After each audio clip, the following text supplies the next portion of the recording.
كامل النبي عليه الصلاة والسلام مجاك مازن أجل ويه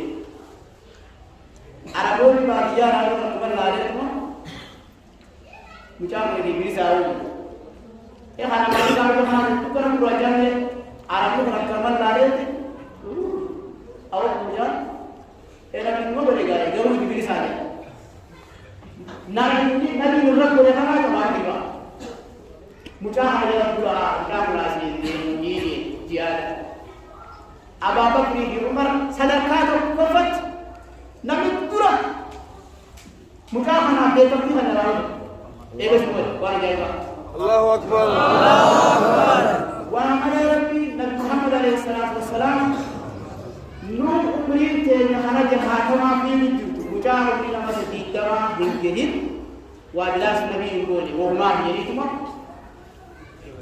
أراكم لا أويا أرام أنا تقولت خريج مجال القراءة إفتان كامتا نما أجاجم بيقول قام خريج البنما يكوي هذا نبي قام أجاجم بيقول قام نما أجاجم بيقول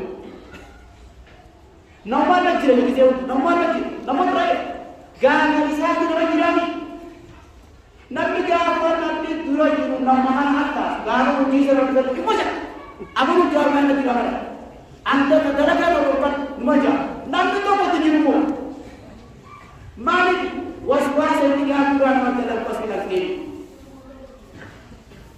كما تدين تدار وهم على خراب اللي خراب فجيرة تأتيه أقصد النبي عليه الصلاة والسلام ما كنت أنا غراء تكتب أبو جوري جاجو Kalau betul lafaz di kesan aku jurtu mut'aha naganya aku masih di nari kaina aja. Dapat. Nah, assalamualaikum warahmatullahi wabarakatuh.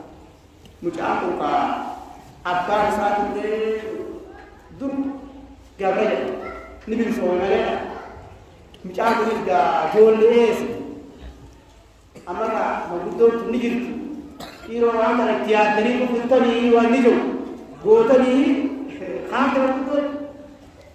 Nanti kali kharaza ni yo namanya ni karam pedo. Dini kamu kharaza ni pedo dini. Aku ni pedo. Aku ni pedo mana? Harama berarti pedo dini mah. Yo harama ni mana? Allahu Akbar. Allahu Akbar.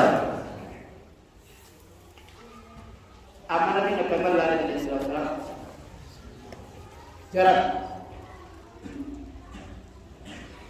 Gapa kita akan dibujuk. Guyan dalam putaran ditanya loh. Apa isal warana terjadi? Nutu syarifah ada jiru. Nutu goreng biya atau biya ada jiru itu ni. Wah jantan ni dia. Nanti di miras itu berkerat jadi. Nuhon kan aman tu. Karena apa sahaja amalan orang itu ucap terbertani dia. فوالذي نفسي بيده إنه لخليق للإمام وإنه لحبيب رسول الله صلى الله عليه وسلم بعد أبيه والله نمحوكم ربي مجاهدة أمي أبا إسان الجنة سبحانه بفساني لكني بفاني وجهكم نمتوكم أرمي أرمي رجعان من Arab ni ajam bercampur tentu, ajam Arab bercampur tentu, Buraci Dima campur tentu, Dima Buraci campur tentu. Lagi lama orang kita ini. Saudara bikin yang dua saudara ada ini. Namanya Hamduma, ugan itu wajar. Namanya Hamduma ran itu wajar. Syarif mana wajar, senyum mana wajar, gosip mana wajar. Haknya haram haknya haram di mukulan. Yo ini susi baik deh hak anta yang mau ikulatin. Anak juga bisa berani nampak. Akhirnya agak kecil sewanti.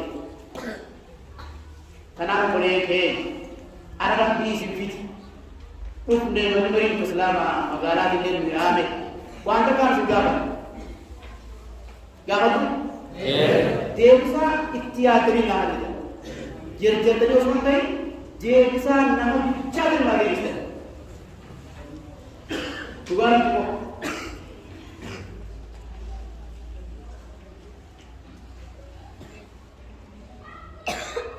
ولا رأينا هايجي كنا مراحل وان نمات نمري كنا مين كتير سنجار بيتشنا ما جيبسان دين النبي عليه الصلاة والسلام خلا مكانا دنيا تك تك تك تك